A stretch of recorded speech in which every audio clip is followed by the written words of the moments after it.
अस्सलाम वालेकुम ninth class, कैसे हैं आप लोग। I hope my students are working hard and doing well. Students, आज हम लोग स्टार्ट करने जा रहे हैं chapter number 6 and chapter number 6 is related to work and energy. इस चैप्टर में हम वर्क को डिफाइन करेंगे, एनर्जी को डिफाइन करेंगे, हम एनर्जी की डिफरेंट टाइप्स को डिस्कस करेंगे, एनर्जी की डिफरेंट फॉर्म्स को डिस्कस करेंगे। लेकिन आज के लेक्चर में हम सिर्फ और सिर्फ वर्क को इन डिटेल डिस्कस करेंगे। हम वर्क को डिस्कस करेंगे with the help of different activities and situations. उन सिचुएशंस को हम ऑब्जर्व करेंगे कि अकॉर्डिंग टू फिजिक्स कौन सी सिचुएशंस हैं जहां bodies are considered to perform work, और कौन सी सिचुएशंस हैं जहां हम कहते हैं कि body is doing no work according to physics. Students, जहां मैं आपके सामने डिफरेंट सिचुएशंस रख रही हूँ और इन डिफरेंट सिचुएशंस में बॉडीज का डिफरेंट बिहेवियर शो किया गया है, और इन बिहेवियर को मैं एक्सप्लेन करूंगी, डिस्कस करूंगी with the help of physics. Students, यहाँ अगर आप फर्स्ट सिचुएशन में देखें तो this frustrated sad man is pushing the wall. अब ये परेशान बच्चा मसलसल दीवार को पुश कर रहा है। ये परेशान नाराज बच्चा मसलसल दीवार के ऊपर फोर्स लगा रहा है, and by applying the force he feels tired. अब जब वो उसे थकावट महसूस होती है तो he thinks that he has done a lot of work. लेकिन students, according to physics he has done no work. अब सेकेंड सिचुएशन में देखें कि this boy is pulling the cart. अब ये बच्चा इस कार्ट को पुल कर रहा है, खींच रहा है। अब वो इस पे फोर्स लगा रहा है, और फोर्स लगाने के बाद ये कार्ट मूव कर रही है। So according to physics he is doing work. अब इस सिचुएशन में देखें, this boy is trying hard to pass the exam. अब ये बच्चा चूंकि he is studying hard to pass the exam, he thinks that he is doing a lot of work, but according to physics he is doing no work. अब इस situation में देखें, this labor is holding this block. अब इस labour ने जब इस block को उठाया हुआ है तो he feels tired and he thinks that he is doing work, but according to physics he is doing no work. Students, next slide में जाके हम इस सिचुएशन की रीजन को डिस्कस करेंगे कि body is performing work according to physics, तो तब हम क्यों कहते हैं कि वो बॉडी वर्क परफॉर्म कर रही है, और अगर कोई बॉडी वर्क परफॉर्म नहीं करती तो क्या रीज़न है जिसकी वजह से हम कहते हैं कि बॉडी वर्क परफॉर्म नहीं कर रही। यानी वर्क अकॉर्डिंग टू फिजिक्स किन फैक्टर्स के ऊपर डिपेंड करता है, इनको हम इन डिटेल नेक्स्ट स्लाइड्स में जाके डिस्कस करते हैं।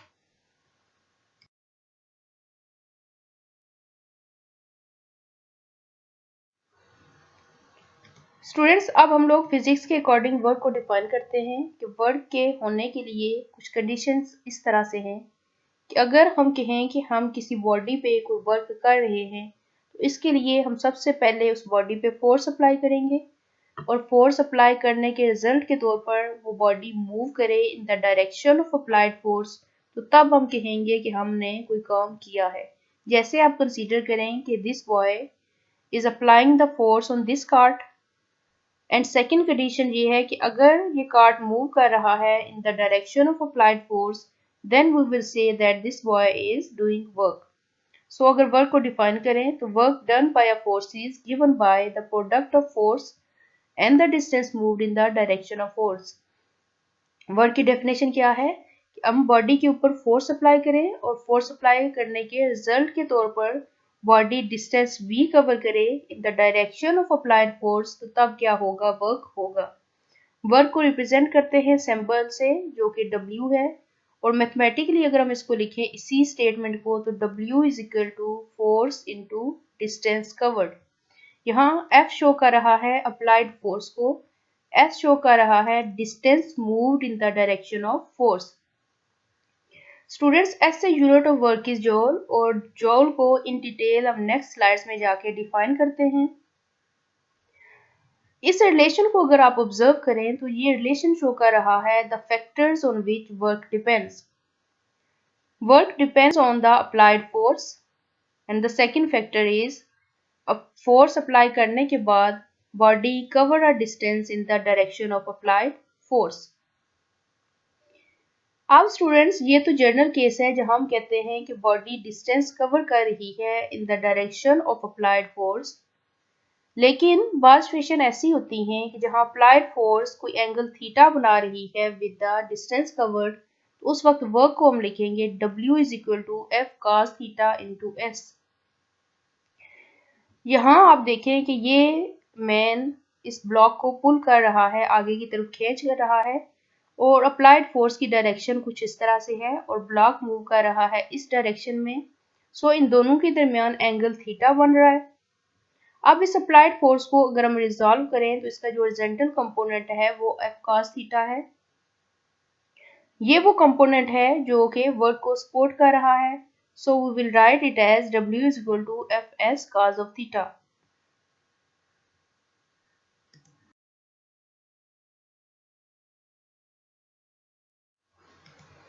स्टूडेंट्स लास्ट पे जो हमने इक्वेशन डिस्कस की है कि work is done at an angle theta then W is equal to F S cos of theta. अब इस रिलेशन की मदद से हम डिफरेंट केसेस स्टडी करेंगे कि वो कौन से केसेस हैं जहां वर्क मैक्सिमम है, वो कौन से केसेस हैं जब वर्क जीरो है और वो कौन सी सिचुएशन है जहां वर्क नेगेटिव है। फर्स्ट आते हैं मैक्सिमम वर्क की तरफ। Dear students, if theta is 0 degree between force and distance covered, then इस रिलेशन में जब हम थीटा की जगह 0 डिग्री पुट करेंगे तो cos ऑफ 0 डिग्री इज 1 और यहाँ वर्क आपके पास आ गया मैक्सिमम। इस सिचुएशन को अगर इमेजिन करें तो ये कुछ इस तरह से है कि यहाँ हम बॉडी के ऊपर फोर्स अप्लाई कर रहे हैं and after applying force the body moves in the direction of applied force। तो यहाँ अगर आप देखें फोर्स और डिस्टेंस एक ही लाइन पे लाई कर रहे हैं, इन दोनों के दरमियान एंगल थीटा जो है वो 0 डिग्री है। तो यहाँ जब आप पुट करेंगे cos ऑफ 0 डिग्री तो cos ऑफ 0 डिग्री 1 होता है, इसलिए ये रिलेशन आपके पास आ गया है maximum W is equal to F into S. अब नेक्स्ट डिस्कस करते हैं जीरो वर्क को। अब स्टूडेंट्स जीरो वर्क कब होगा?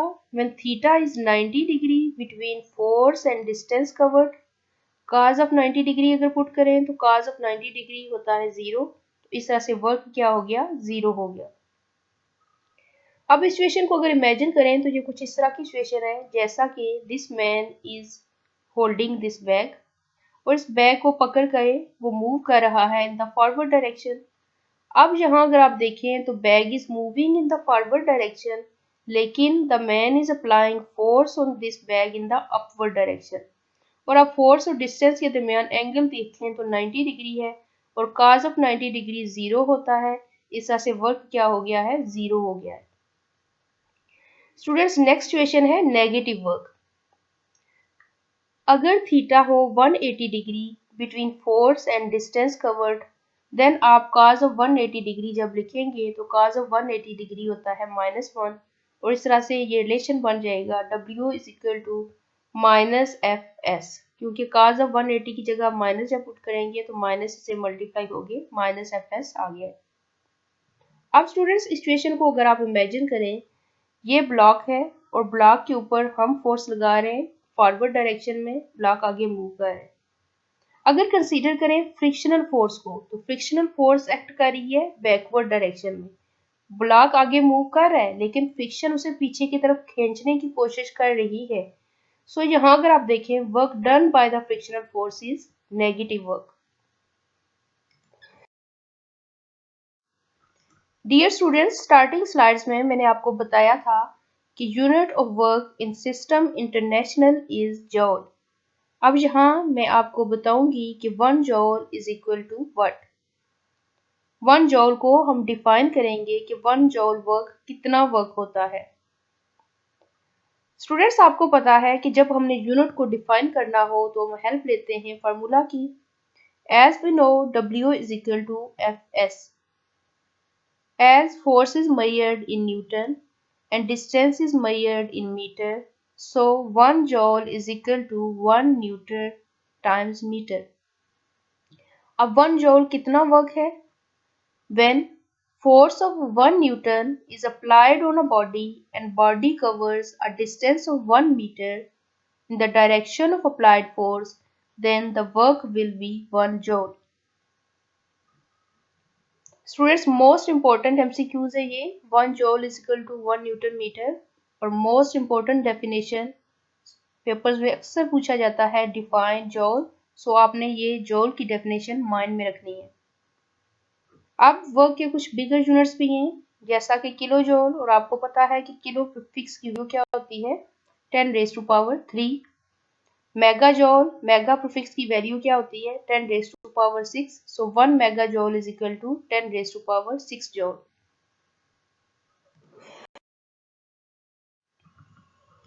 डियर स्टूडेंट्स, आई होप कि आपको वर्क का कंसेप्ट क्लियर हो गया होगा। अब हम डिफरेंट एक्टिविटीज की मदद से मजीद उसे क्लियर करते हैं। सपोज इस केस में the girl is pushing the block, और यहाँ फोर्स अप्लाई हो रही है ब्लॉक पे फॉरवर्ड डायरेक्शन में, और ब्लॉक मूव भी फॉरवर्ड डायरेक्शन में करेगा। तो फोर्स और डिस्टेंस में जो एंगल थीटा है वो 0 है।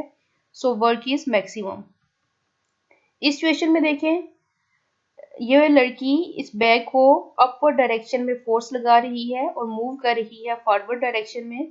तो इन दोनों में अगर आप एंगल थीटा देखें तो 90 डिग्री है, तो cos ऑफ 90 0 होता है, तो no work done in this case. अब इस सिचुएशन में देखें, ये बच्ची इस ब्लॉक को अपवर्ड डायरेक्शन में पुश कर रही है, ऊपर लिफ्ट कर रही है।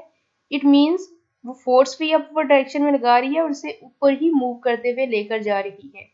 तो दोनों की डायरेक्शन सेम है, तो it means work is done in this case. अब इस सिचुएशन में देखें, इसी ब्लॉक को, इसी बैग को पकड़ के वो फॉरवर्ड डायरेक्शन में मूव कर रही है। तो अब देखें, उसने लिफ्ट तो इसको अपवर्ड डायरेक्शन में किया हुआ है, लेकिन जो ब्लॉक डिस्टेंस कवर कर रहा है फॉरवर्ड डायरेक्शन में, दोनों में एंगल थीटा 90 है, cos ऑफ 90 0 होता है। So work done is 0।